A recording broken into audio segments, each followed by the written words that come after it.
आज की वीलॉग के अंदर हम दो बातें करेंगे। एक तो पाकिस्तान ने J-35 जो तैयारे चाइना से लेने हैं, उनके लिए पाकिस्तान ने रिक्वेस्ट की है चाइना से कि एज अर्ली एज पॉसिबल ये तैयारी दी जाए। Pakistan seeking J-35 as early as possible, ये तो किया जा रहा है। दूसरा, लॉन्ग टर्म के अंदर पाकिस्तान की एयर एविएशन के अंदर जो पाकिस्तान का एयर डिफेंस है, उसके अंदर एक नई एक वर्सटाइल सेंस लाई जा रही है। यानी पाकिस्तान जो कि खुद की मैन्युफैक्चरिंग करता है चाइनीज टेक्नोलॉजी के थ्रू, उसके अंदर अब मिलाप होने जा रहा है टर्किश टेक्नोलॉजी का। टर्किया जो पाकिस्तान का दोस्त है, वो कान जो उनका जहाज एक प्रोजेक्ट है 5th जनरेशन स्टील टेक्नोलॉजी का, उसकी पाकिस्तान के साथ मिलकर प्रोडक्शन करने पर तैयार है। मैं जुल्करनैन शेख हूं, आपको सहाफी पेंसिल पर खुशामदीद कहता हूं। पाकिस्तान ने चीन से बाज़ाब्ता तौर पर रिक्वेस्ट की है कि उन्हें J-35 की initial delivery as early as possible दी जाए। जैसा कि कल हमने पिछले वीलॉग में भी जिक्र किया था कि पाकिस्तान के दौरे पर आने वाले मोहम्मद बिन सलमान, जो कि क्राउन प्रिंस है सऊदी अरेबिया के, वो 31 दिसंबर से पहले आ रहे हैं। और उससे पहले पाकिस्तान चाह रहा है कि चीन, पाकिस्तान और सऊदी अरब का ये जो एक आप कहें एक मिलाप हुआ है, खुसूसी तौर पर पाकिस्तान के उस पैक्ट के बाद जो पाकिस्तान और सऊदी अरेबिया के दरमियान हुआ है, डिफेंस पैक्ट का, तो उसके अंदर पीछे बिहाइंड चीन की इन्वॉल्वमेंट जरूर होगी, क्योंकि पाकिस्तान अपना मेजॉरिटी 80% हार्डवेयर जो है इस वक्त चाइनीज यूज करता है, सो चाइना से वो इंपोर्ट करता है। इस सेंस के अंदर पाकिस्तान ये चाह रहा है कि पाकिस्तान के दौरे पर आने वाले सऊदी क्राउन प्रिंस मोहम्मद बिन सलमान जब आए तो उनका इस्तकबाल के लिए J-35 मौजूद हो, ताकि सऊदी अरब को ये एक फील आए, एक एहसास हो कि उन्होंने जो पाकिस्तान के साथ दिफा का मुआहदा किया है, वो दिफा का मुआहदा कितना सस्टेनेबल है, कितना पावरफुल है, कितना उस पर एतमाद किया जा सकता है। J-35 पहले 40 पाकिस्तान ने इनिशियली ऑर्डर किए हुए थे, लेकिन अब पाकिस्तान रिक्वेस्ट कर रहा है कि इन J-35 की 40 का ऑर्डर 100 कर दिया जाए। लेकिन इनिशियली पाकिस्तान ने ये कहा है चीन से कि जल्द अज जल्द, जितनी जल्द पॉसिबल हो, वो उन्हें स्क्वाड्रन, चाहे एक स्क्वाड्रन हो, 2 स्क्वाड्रन हो, पहले J-35 के दे। J-10C का भी ऑर्डर बढ़ाने की जो है वो एक कहें एक तजवीज़ ज़रूर है। अच्छा, ये भी सुनने में आ रहा है कि पाकिस्तान के दौरे पर जब मोहम्मद बिन सलमान आएंगे, क्योंकि पाकिस्तान के वज़ीर आज़म शहबाज शरीफ जब गए थे इस पैक्ट पर साइन करने के लिए रियाद, तो जैसे ही वो सऊदी अरब की फ़िज़ा में एंटर हुए थे, तो सऊदी लड़ाका तैयारों ने पाकिस्तानी प्राइम मिनिस्टर के जहाज़ को ना सिर्फ सलामी पेश की, उन्होंने उसकी हिफाजत, उनको अपने हिसार में लिया और उसी हिसार में वो रियाद ले गए।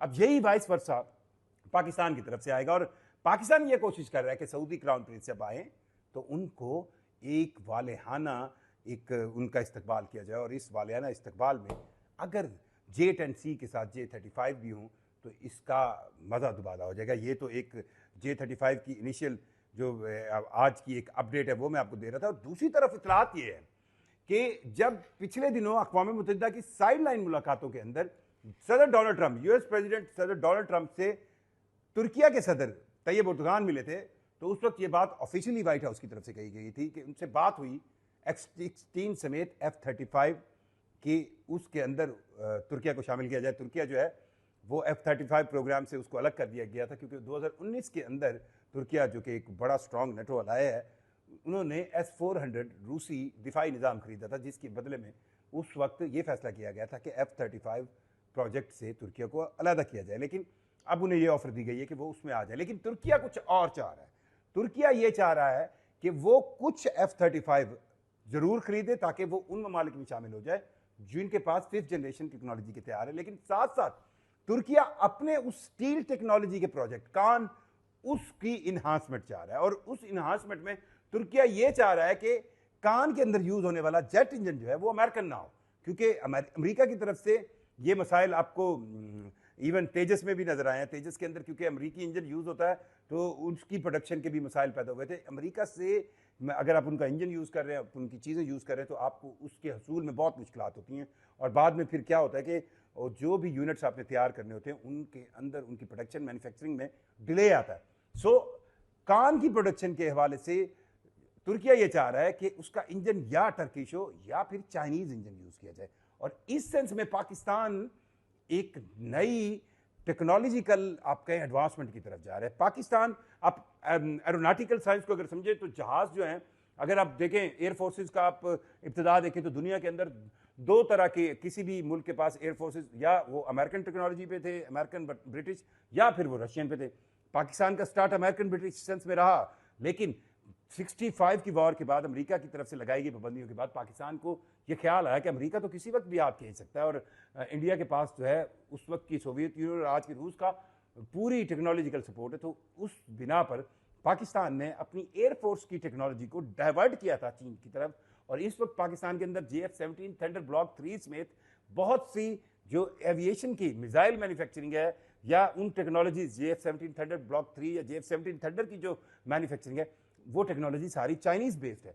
लेकिन अब पाकिस्तान एक नई टेक्नोलॉजिकल को मैचअप करने जा रहा है। मतलब आप इसको कह लें कि तुर्की से टर्किश टेक्नोलॉजी और चाइनीज के मिलाप से पाकिस्तान खुद चाह रहा है कि वो भी अगले चंद सालों में 5th जनरेशन की स्टील टेक्नोलॉजी के जहाज़ों की प्रोडक्शन कर सके, और इस पर भी काफ़ी डेवलपमेंट हो रही है। सो पाकिस्तान मौजूदा हालात के अंदर, क्योंकि उसके पास अब कहें सूटेबल इन्वायरमेंट है, पाकिस्तान के इस वक्त अमेरिका के साथ ताल्लुकात बहुत आइडियल हैं, पाकिस्तान चीन के साथ हमेशा उसके ताल्लुकात, चाहे दुनिया में जो मर्जी हो रहा हो, उसके आइडियल रहे हैं।